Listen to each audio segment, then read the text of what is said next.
Shalom jemaat yang dikasihi Tuhan Yesus Kristus. Renungan harian 4M Sinode GKO dibuat dengan tujuan agar setiap kita pada akhirnya mandiri dalam menggali isi Alkitab dan tema khotbah minggu berdasarkan panduan yang ada. Hal ini pun sangat baik bila direnungkan bersama anggota keluarga dan sahabat, sehingga terciptalah suatu gaya hidup merenungkan firman Tuhan dalam rumah tangga dan gereja. Renungan harian 4M Sinode GKO dituangkan dalam bentuk buku maupun audio dan video. Dalam bentuk audio dan video ini, kami hendak menyapa jemaat dan memberi inspirasi bagaimana menerapkannya dalam keluarga. Mari kita tenangkan hati dan pikiran kita untuk mendengarkan renungan berikut ini. Shalom, hari ini kita akan merenungkan firman Tuhan dengan tema Allah telah mengasihi kita, yang terdapat dalam 1 Yohanes 4 ayat 10 sampai ayatnya yang ke-11. Namun sebelumnya kita berdoa terlebih dahulu. Terima kasih Tuhan untuk kesempatan hari ini kami mau belajar firman Tuhan. Bila sebentar kami membaca dan merenungkan firman-Mu, Roh Kudus pimpin kami untuk mengerti, memahami isi hati-Mu, dan mengambil komitmen untuk melakukan firman-Mu. Dalam nama Tuhan Yesus kami berdoa. Amin. Papa tolong bacakan nats bacaan kita. Nats kita itu 1 Yohanes 4 ayat 10 dan 11. Demikian firman Tuhan. Inilah kasih itu. Bukan kita yang telah mengasihi Allah, tetapi Allah yang telah mengasihi kita dan yang telah mengutus anaknya sebagai pendamaian bagi dosa-dosa kita. Saudara-saudaraku yang kekasih, jikalau Allah sedemikian mengasihi kita, maka haruslah kita juga saling mengasihi.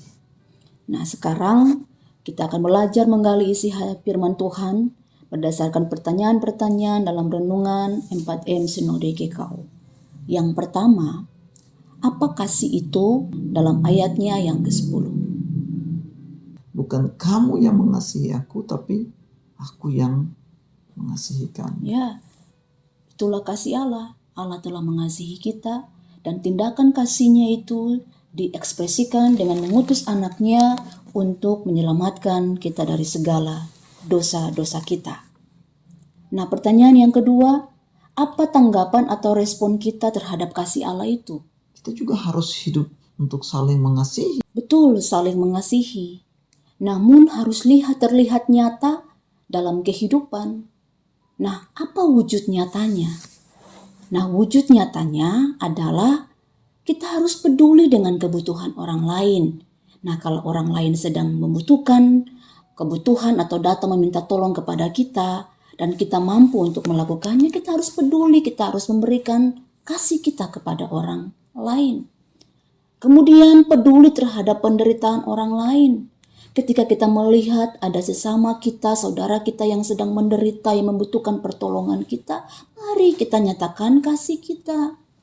Yang ketiga, kita peduli dengan keselamatan orang lain ketika orang itu sedang jatuh dalam dosa, ketika dia sedang dalam sakit penyakit atau apapun, mari kita datang mendoakan dia, menasihati dia. Itu wujud kasih kita kepada sesama kita. Nah, sekarang saya akan membacakan uraian pengajaran dalam renungan yang ada. Pegang baik-baik kebenaran sejati berikut ini, yaitu bukan kita yang telah mengasihi Allah, tetapi Allah yang telah mengasihi kita.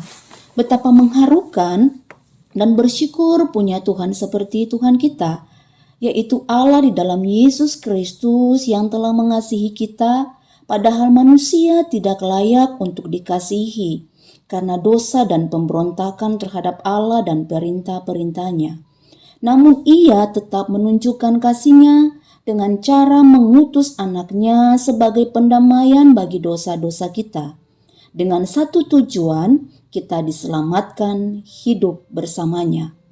Pertanyaannya adalah, apakah tindakan kasih Allah itu menggugah hati nurani kita sehingga kita tergerak dan bergerak untuk hidup saling mengasihi? Mari, saudara-saudaraku yang kekasih, Jikalau Allah sedemikian mengasihi kita, maka haruslah kita juga saling mengasihi. Amin. Setelah kita merenungkan firman Tuhan tadi dan mendengar uraian pengajaran, apa komitmen kita? Komitmen kita adalah kita harus hidup dalam kasih setiap hari, melakukan itu. Bukan sekedar kata lip service, tapi mulailah lakukan itu. Berarti artinya komitmen kita adalah menjadikan kasih sebagai gaya hidup kita sehari-hari.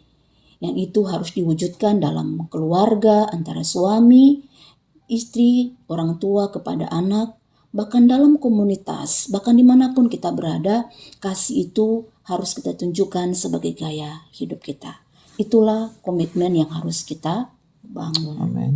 Nah, sekarang kita mau berdoa menutup saat teduh kita hari ini. Kita berdoa. Terima kasih Tuhan buat kebenaran-Mu yang menegur menasihati kami. Ajarkan kami untuk terus menyalurkan kasih, mewujudkan kasih secara nyata kepada sesama kami. Karena dasarnya adalah Allah sudah terlebih dahulu mengasihi kami. Mampukan kami Tuhan, tolong kami. Biarlah kami juga menerapkan dalam keluarga kami, dalam kehidupan bertetangga, bahkan bermasyarakat, bahkan dalam persekutuan kami Tuhan. Dalam nama Tuhan Yesus kami berdoa dan bersyukur. Amin. Amin.